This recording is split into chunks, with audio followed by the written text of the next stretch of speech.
Telugu Desam party నేత వీరయ్య చౌదరి దారుణ హత్యకు గురయ్యాడు. ఎక్కడంటే మన ఒంగోలులోనే నిన్న జరిగినటువంటి సంఘటన. రెడ్ బుక్ రాజ్యాంగంలో నడుస్తున్నటువంటి సంఘటనలో తెలుగుదేశం పార్టీ నేతలే దారుణ హత్యకు కూడా గురవుతున్నారు. ఆయన ఎవరో ఈ వీరయ్య చౌదరి తెలుగుదేశం పార్టీ అధికార ప్రతినిధి అట. నాగులప్పపాడు తెలుగుదేశం పార్టీ మాజీ ఎంపీపీ వీరయ్య చౌదరిని దుండగులు కత్తులతో దాడి చేసి హత్య చేశారంట. నిన్న ఒంగోలు పద్మా టవర్స్లో ఆఫీస్లో ఉంటే ముగ్గురు వ్యక్తులు ముసుగులతో ప్రవేశించి ఘాతుకానికి కూడా పాల్పడ్డారంట. దుండగులను బీహార్ గ్యాంగ్లా వాళ్ళు అనుమానాలు కూడా అనుమానిస్తున్నారంట. వీరయ్య చౌదరి మృతదేహాన్ని ఒంగోలు రిమ్స్ హాస్పిటల్ కూడా తరలించారు. ఆయన ఫైనల్గా అయితే ఆయన చనిపోయాడు.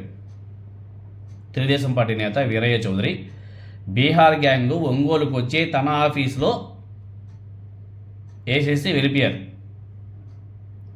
ఇక్కడ గుర్తుపెట్టుకోవాల్సింది ఒకటి, కూటమి ప్రభుత్వం యొక్క వైఫల్యం. ఎక్కడో బీహార్ నుంచి ఒంగోలుకు వచ్చి ఒంగోలులో ఉన్నటువంటి ఒక తెలుగుదేశం పార్టీ కార్యకర్తను హత్య చేసి వెళ్ళారంటే ఇదంతా కూడా లిక్కర్ రక్కసి అనేసి కూడా చెప్పుకోవాలి. లిక్కర్ రక్కసికి బలైపోయాడు మన వీరయ్య చౌదరి. నిన్నటిదాకా వైఎస్ఆర్ కాంగ్రెస్ పార్టీ వాళ్ళనే చంపారు ఇదే తెలుగుదేశం పార్టీ నాయకులు. ఇప్పుడు వాళ్ళే చంపుకుంటున్నారు.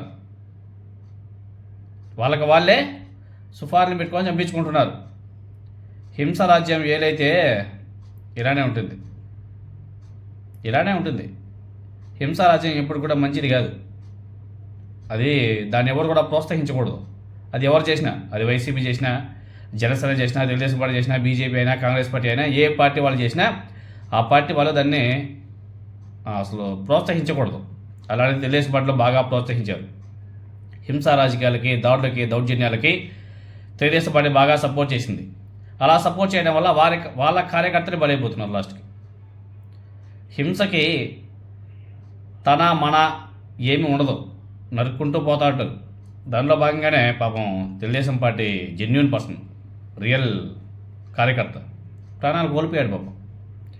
ఇప్పటికైనా సరే నారా లోకేష్ నాయుడు గారు, నారా చంద్రబాబు నాయుడు గారు ఆ రాక్షస రెడ్ బుక్ రాజ్యాంగాన్ని పక్కన పెట్టి అంబేద్కర్ గారి రాజ్యాంగంతో పాలన నడపండి.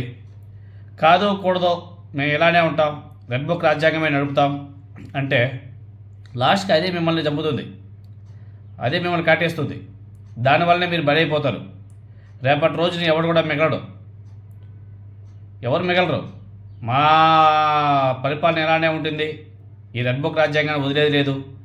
ఇంకా చాలా పేర్లు ఉన్నాయి, ఇంకా చాలామంది కథలు కూడా తేల్చాలి అని చెప్పేసి అనుకున్నారనుకో, పాపం చూడండి, మీ రెడ్ బుక్ రాజ్యాంగానికి మీ తెలుగుదేశం పార్టీ నాయకులు, మీ తెలుగుదేశం పార్టీ కార్యకర్తలు చంపేశారు.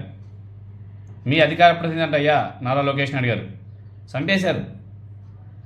పోలీస్ వ్యవస్థ ఏ విధంగా పనిచేస్తుందో ఆంధ్రప్రదేశ్లో దీన్ని బట్టే మనం అర్థం చేసుకోవచ్చు. ఏ విధంగా ఆంధ్రప్రదేశ్లో ఈ రెడ్ బుక్ రాజ్యాంగం పరిపాలన ఏ విధంగా నడుస్తుందో చాలా స్పష్టంగా అర్థమవుతుంది. చట్టం, న్యాయం, ధర్మం ఏమీ లేవు. ఎవరికి చేతికి ఏది దొరికితే దాన్ని తీసుకెళ్ళడం, వేసేసుకుంటా పోవడమే.